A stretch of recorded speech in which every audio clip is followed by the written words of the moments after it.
Aaron, thanks again for joining us today. Remind our viewers, Keystone Financial and what you do there.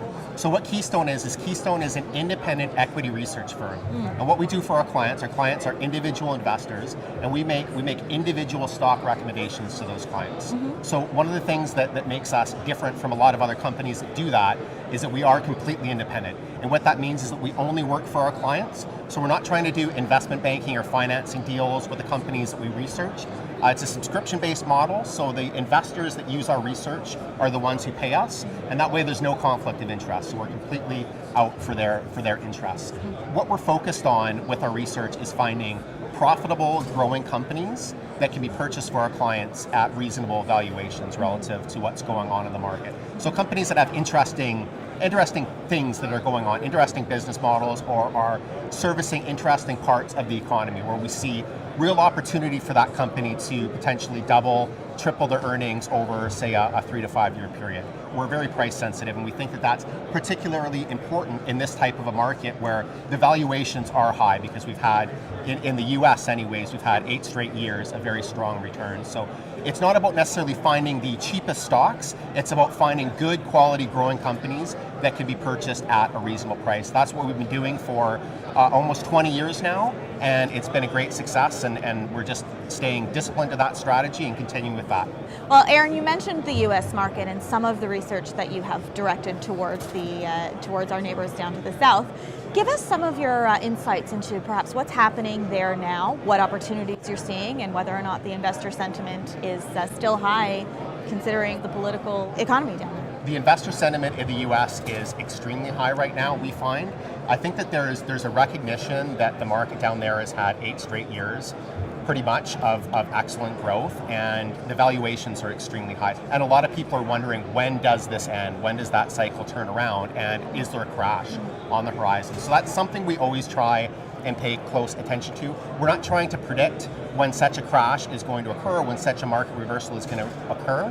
We just make sure that we build a good quality portfolio for our clients that is going to basically survive through such a situation. But one thing that we love about the U.S. market is that it's so broad, and there's such diversity of opportunities down there compared to Canada. Yeah. About 50-60% of the companies up here in Canada are attributable to two sectors. So that would be financial, and that would be resources. So that's a lot of high industry concentration in the Canadian market. And when you look at technology in the Canadian market, the technology sector, it's actually the second to lowest. It's single digits. It's about 8% of the Canadian market.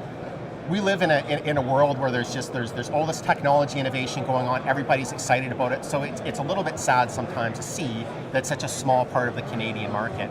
But when you look down on the U.S., technology actually makes up 18% of their market down there. So there's just so many more opportunities in the U.S., so many different types of companies and industries and things, innovative business models that you can access. So that's what we're doing, and that's why we brought our research down to the U.S. It was 2.5 years ago that we expanded our research to the U.S. market, and since then we've outperformed the S&P 500 in both years by a significant margin, and we attribute that to just the strategy that we use, which is once again to focus on profitable growing companies and not overpaying for those companies. We're just being very selective, right? And we're not buying into a lot of the hype that is occurring in certain industries. We're looking for companies that have some staying power, companies that where their growth is not completely dependent just on some cyclical phenomenon like higher oil prices or higher metal prices, or not completely dependent on GDP,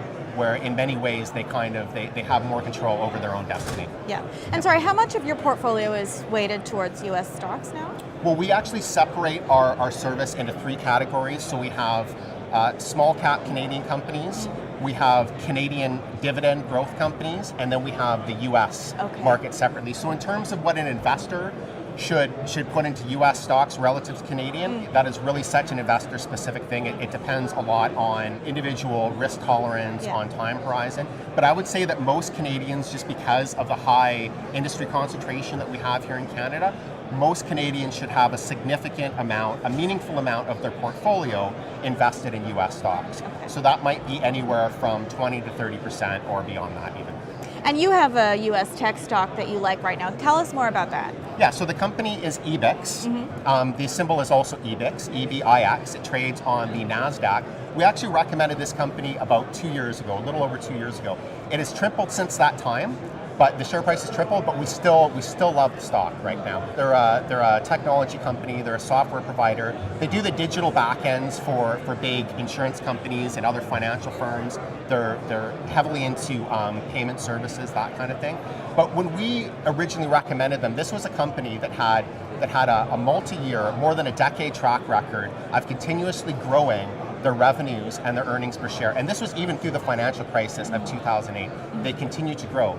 This is an example of a company where they're not so dependent on just what happens with GDP or just what happens with the overall economy. Yeah. They're able to go out and source their own opportunities by creating innovative technologies and then bringing those technologies to potential clients and providing some type of a value to those clients, like saving them money or streamlining their processes. Yeah. So right now the company is trading at about $80 per share right now. Okay. But it's a growing company. They did several acquisitions last year. About halfway through the year, they acquired a company in India called ItsCash, and they're going heavily into the payment processing sector in India, which they believe is a huge opportunity for them. So this is a growth stock. They've continued to grow over the past 10 years consistently. They have an excellent outlook going forward over the next year. What they're expecting is for revenues to continue to grow and for margins to improve over the next year. Valuation-wise, when we recommended them, they were trading at about 17 times earnings, which relative to the US market back then was cheap. Now they're trading at about 26, 27 times earnings. Okay. So it is more expensive, but when you compare that to other companies in the US, the valuation is actually quite reasonable. And then when you look forward, when you consider the growth over the next 1, 2, maybe 3 years, we think that valuation has become much more reasonable. So it's a recurring revenue business model, which we really like, and it's a company where you just see a very visible path to growth. We think this company can double their earnings in the next 2, 3, 4 years, and that could potentially lead to another double in the share price as well.